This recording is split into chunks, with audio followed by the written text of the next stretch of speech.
Welcome to the Big Fat Real Estate Checks podcast with Marco Kozlowski, where we help investors like you get the knowledge and skills you need to replace your JOB with passive cash flow for life. Hey everyone, welcome to Big Fat Real Estate Checks. There's someone next to me and I can't figure out who it is. Where is he? Oh, there he is. It's Frank. And we have Gabe all the way up in Canada. Francesco is following me today. And we are excited to share with you another episode. Very exciting episode. And of course, if you have not listened to the first 10, please do. And make sure you like it, love, share, whatever we're doing. We are excited to give you the content necessary for you to really make a huge impact in your life, to make more money in less time, and be empowered with the skill sets necessary to do whatever you want for as long as you want and leave generational wealth to you and your family. And let's talk about, what's our topic for today, boys? Inflation. It's very telling considering the difference in size of both of you. Thanks. Oh, thanks for pointing that out. Now, all the viewers are going to look at the size and they're going to say, well, look at Frank. It's not the He size hasn't that inflated matters. yet. It's not the size of it. That's right. It's not the I size heard that somewhere. matters. Yes, I saw it on a t-shirt. Actually, Yep, somewhere. Frank is the version of what happens to the dollar when there's inflation. Well, let's talk about the dollar. Well, there's a lot to talk about because inflation. Well, I know, Gabe, you're super tight on this. So you okay with if Gabe starts? Oh, on this absolutely. I want him to start. One? Yeah. Because he goes to the library a lot. And we know. Yeah. I don't calculate that. Yep. I'm just sucker. I just pay what it is. So, well, actually, the interesting first question is inflation a good thing or a bad thing? And I'm kind of curious to know what you guys think. Is it a good thing or is it a bad thing? Could it be both? And I guess it depends for who, right? It all depends who's. Like, inflation on goods and services is bad, but unless your wage or your pay or your income increases equivalent to that. So if it doesn't, which I don't think it does Ever. Exactly. So it's a very bad thing. So it's interesting because inflation is obviously going to impact everything, but it really depends on how you're positioned. So if you own assets, those will inflate as well, right? So let's say you own a building, and if you've looked at the market in the last year and a half alone, you'll notice that if you just held on to whatever it is property that you have, if you have property, that there's just an insane demand for it and the prices have gone up. So that's the first evidence that there's inflation, when there's an unusual increase in price for something that has, some sort of value, whether it's because of the cash flow or whatnot. And so most assets have gone up. So basically this I guess concept of the rich keep getting richer is just simply because it's presumed that the rich own assets, and when there's inflation, assets go up in value. So that's how the concept of the rich gets richer. Now, is it really true? Does it only have to be the rich? Well, no, because if a year and a half ago you decided to take steps into acquiring any asset, today you'd be worth a lot more money because of that asset. But inflation does impact other things that we use every day or that we consume every day. And Frank, you hit it, right? Whether it's food, whether it's lodging. If you're renting, for example, your rent has probably gone through the roof. But if your rent's gone through the roof, that's gone to someone else who owns this property. And that property owner is very happy with inflation because it's brought their revenues up, and consequently the value of their property up. Sorry, you're going to say something, Frank? Yeah. No, I was going to say something. Yeah, it's not just assets. It's. I just went to Disney this week, and I remember going to Disney. No, I did go to left Disney. the kidney at the front door. Fuck. Yeah, it was fun. It was fun. I haven't been to Disney When I was young, Disney cost a lot less. But you know what? Parking alone, I remember at Disney was like $12. It's like $25 to just, even before you get into the gates, it's $25. It's double its value right there just on the parking. And yeah, it sucks to the everyday Joe Blow that goes in and tries to make an enjoyable day with the family. You're literally $25 down the hole just for parking your car just on Disney. But that's if the average Joe can even afford to go there in the first place, right? And that's where inflation comes in as well for them. Well, that's another thing. Yeah. I remember the last time I was here was March of 2020, just before the pandemic. And I know a Disney day pass was about $100. $139. It's going beyond the reach of a, and again, not just Disney. I'm just saying a lot of commodities, a lot of services. It's going beyond the reach of the middle class because they're not growing in proportionate to the increases. Like $139. Like I got an annual pass, thank God. But Do you have one that includes parking? It includes parking, yeah. Yeah, it includes everything. But I feel bad for the tourists coming in, and like that's, you got to really plan for that. But like you said, even with rents, I noticed even Florida alone, the rents have increased significantly, like at least 1/3, 30% increase from 2 years ago, easily. So, but just let's explain the concept of inflation. The concept of inflation just means that the value of your dollar is going down. So let's say you have $1 US, maybe last year you can buy, a certain good that today it's going to cost you $1.06 or $1.10 to be able to buy that same good. So that's what inflation is the value increasing, or you're paying more to get the same thing that you did at the same time. For example, last year, we usually compare year over year. And that's what inflation is. So it basically means that the value of your dollar is decreasing. And so that's why the assets are going up. So for the same property, instead of paying $100,000, maybe you're paying $110,000 today, and that's also an indication of inflation. So it's just costing more for the same good.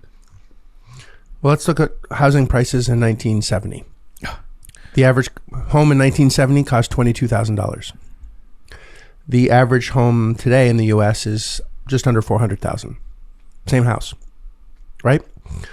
And is it because the cost? Why is it worth more? Inflation. That's all it is. Same house. It cost $22,000, like less than $22,000 to build back then, and it's most likely going to cost a lot more than $22,000 to build now. Inflation. And the beauty of inflation is that it actually kills debt. Yeah. So, which is a concept which is going to be difficult if you're hearing this for the first time to wrap your noodle around. Very difficult.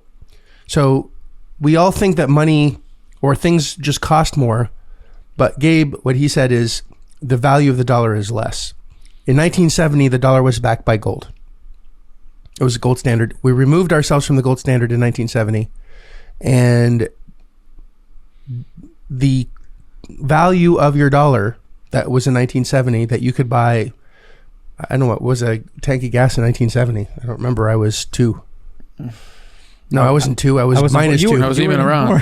You weren't even a thought, or maybe you were. Well, I can tell you that $35, which is what when at the time that the gold standard was removed, that was what an ounce of gold was worth, could buy you a very good suit. That was kind of the standard, yes. And today, a very good suit is gonna go for around that $1,500 to $2,000, which is what an ounce of gold is going for now, right? So if we're going for gold, I don't know if you want to get into this, but I just did a webinar on this, so go ahead. I'm super pumped. Go ahead. Let's go. So, do you know how many ounces of gold it took you to buy that $22,000 property in 1970? Well, divided into the cost of gold back then. I just told you. It's around 600. It's around 600. 612, I think. Yeah, ish. Yeah, makes sense. And if we take a look at let's say I have a $400,000 home now, the same property that's just, and let's compare it to gold, because what we're thinking is it costs more. It costs more dollars, but it only costs more dollars because the dollar is worth less. So we think the housing market is going up, but is it? Let's compare it to gold, which has been what Gabe said, a unit of measure for thousands of years, right? It's been consistent. So now that same $400,000 home, I believe, is around 22-ish. 200, yeah, let's call it 250, 230. Yeah. Right? So it cost you 600 ounces of gold in 1970. 1970, and 200 and change ounces now. So it's actually cheaper. It's a third of the price when you think about it. So housing is a third of the price, yet dollar-wise, you have more because the dollar is worth less. I know it's hard to wrap your head around. That is. Isn't it? Yeah, it is. But Because if you put it in that perspective, you're like, holy shit, you're right. Yes. It So is. the dollar is worth a lot less than it was, which means that you basically have tripled your... Well, let's look at it from a debt situation. Yes, that's the I most know important part. Yeah. This is why we're having this conversation, Yes. I hope. Is debt will make you wealthy. And I know that doesn't make any sense. It does. But It that just makes you doesn't do wealthy. if your thought process is your mindset hasn't changed. But yes, For the first time listening to this, it's hard to wrap your noodle around. I'm going to tell you again, if you're listening to this, it's like, how can debt make you wealthy? Number one, let's take the $22,000 home in 1970 that we put debt on, and we don't pay off that debt. We still owe the $22,000 all the way up to today. That same property is now worth $400,000. Not because of appreciation. It's actually a lie. It's not appreciation. It's inflation. So you still owe the 22, but now you have $370,000 in equity, $478,000 in equity, right? so simply put, Yeah. debt does not inflate with inflation. So when there is inflation, debt stays still. And At the old dollar amount. yes. So it's a So nominal. as your dollar devalues. That's yes. right. It's a nominal number. So that 22 will stay. And just like today, if you put, $400,000 in debt today on that $400,000 property, say you get 100% financed, in 20 years, it's going to be worth more than 400,000 simply because of inflation. There could be corrections along the way. There's going to be ups and downs in the market, but overall in 20 years, it's going to be worth a lot more than 400,000. And if you haven't paid a cent of that debt back, you've only paid interest moving forward, you're still going to have an asset that's going to be worth, a lot more than the debt that you have to pay for. So that's how that makes you rich. So your tenants are paying off or paying just your interest payment. If you look at it, tenants pay the interest payment. Let inflation take care of the rest. So if you have let's take not 22,000, but let's call it $22 million. All right? 22 or 20 or $2.2 million. Let's just make it a number that you can, I don't know if you as a driver or listener, you're listening to this podcast, jogging, $22 million might sound like an impossible number for you guys. So let's make it, $2.2 million in real estate is not a lot, right?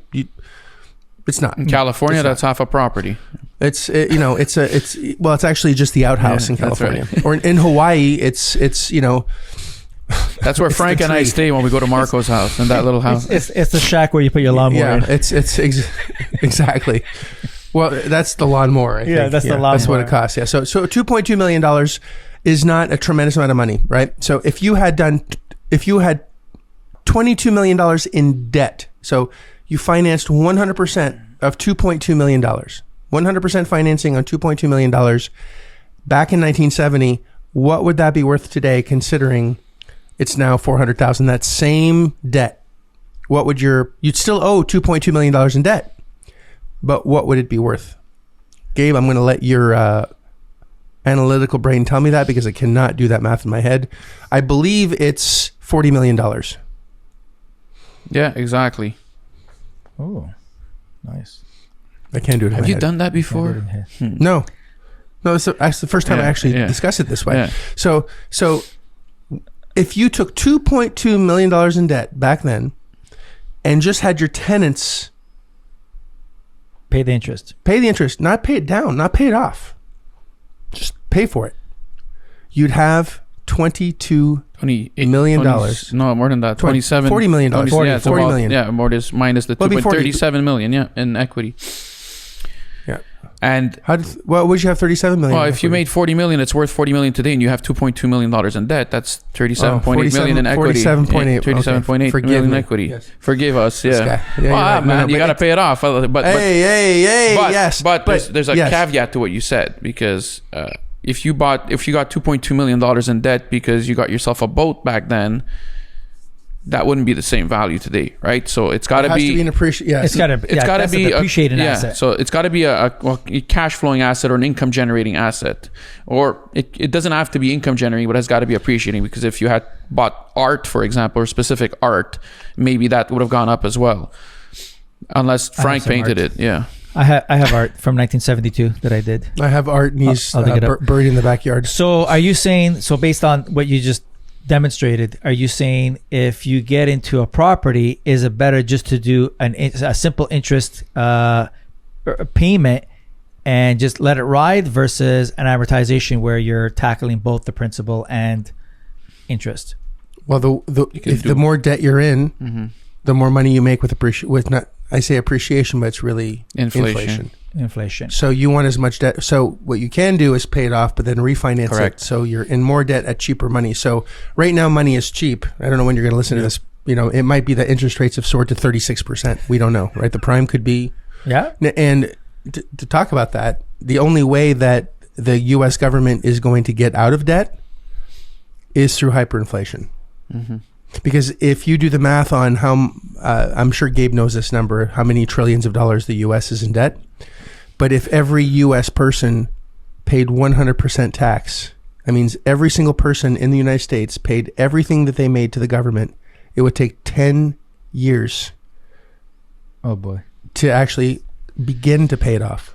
Not even pay it off. Yeah, they're not even supporting the interest. We're just around 26 trillion. It's a mathematical impossibility. It's a mathematical impossibility to get out of debt, except if there is hyperinflation. Yes, because that debt loses its value with inflation, which is again difficult to understand.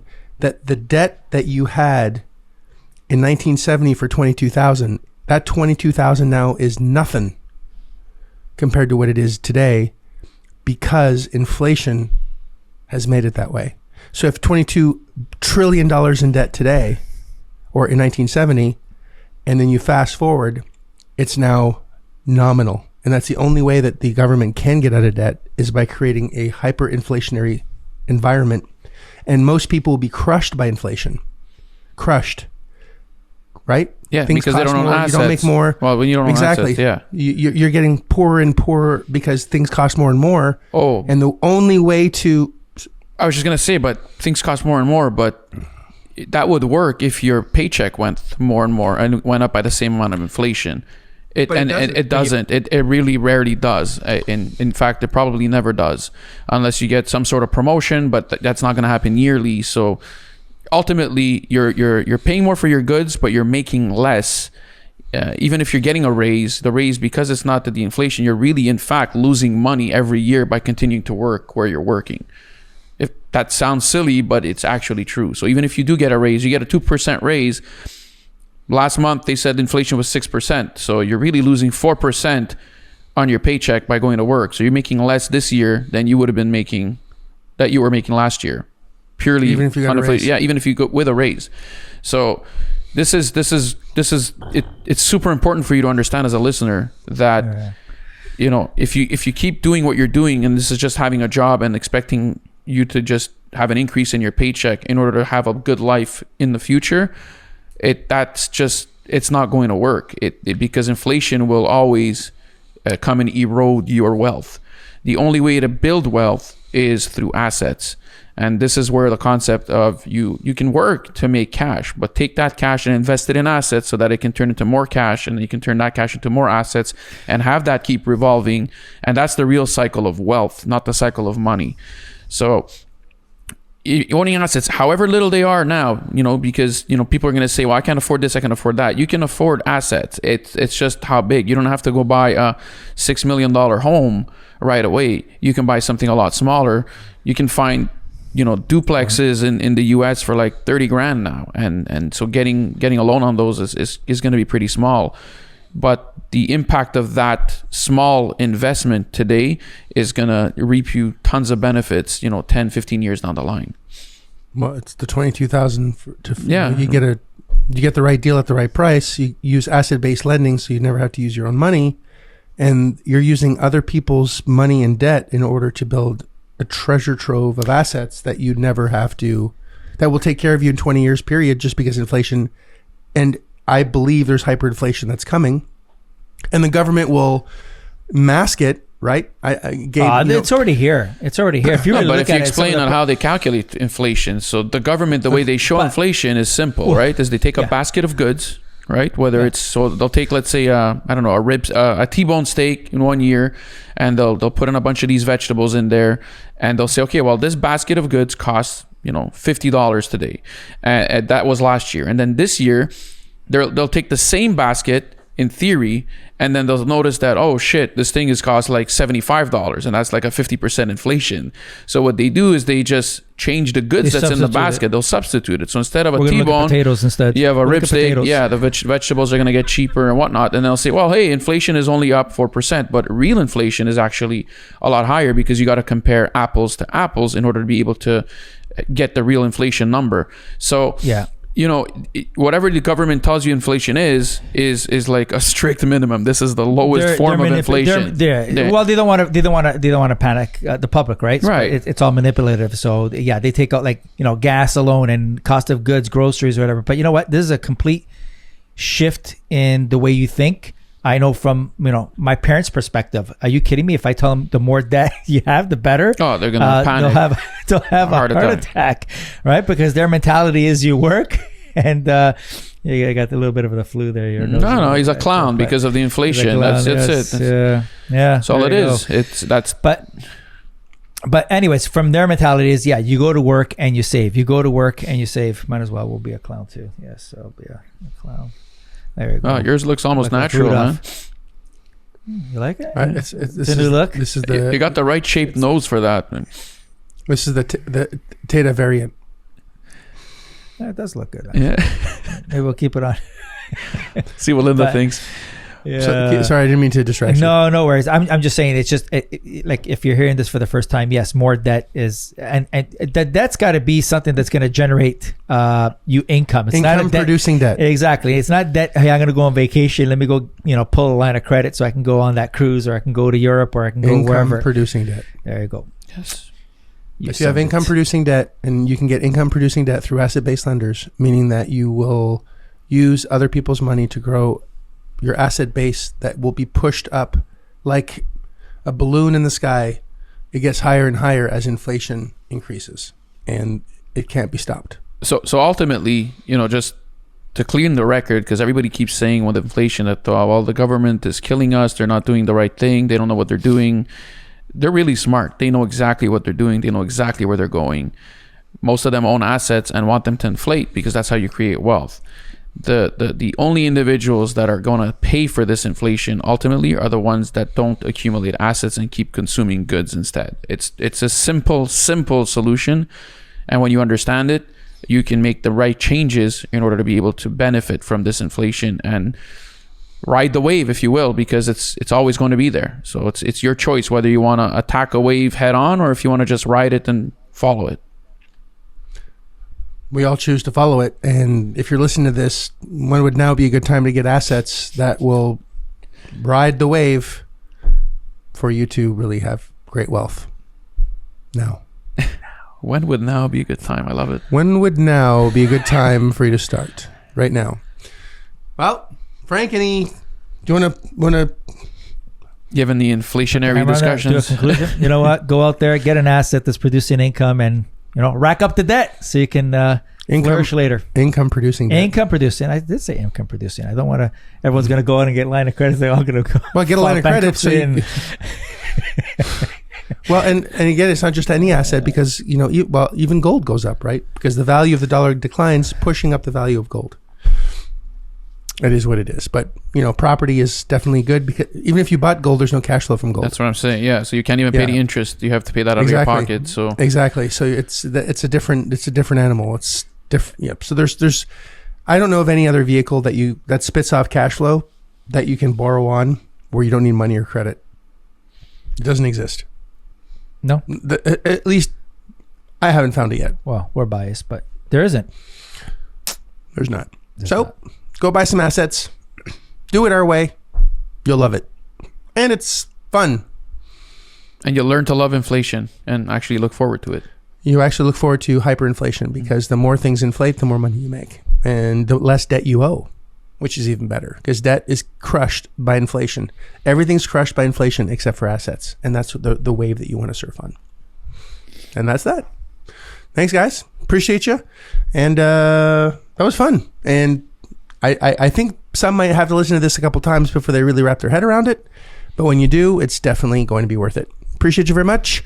Have a fantastic day. And again, get some assets and ride the wave. Like it, love it, share it. Appreciate you. Have a great day. Bye for now. If you like this episode of Big Fat Real Estate Checks, then show some love by leaving a comment and a good rating. Also, as a thank you for tuning in today, we've got a special free gift. The journey to passive cash flow for a life starts by finding deals, and it's easier than you think. Simply go to getdealsbytuesday.com, enter your email address, and we'll send you a free quick start course called Deals by Tuesday. Even if it's 11 p.m. Monday night, this course will show you how to find discounted real estate deals by Tuesday. It's that fast and simple. Go to getdealsbytuesday.com and start your journey toward life-changing cash flow today. Thanks for tuning in, and we'll see you on the next episode.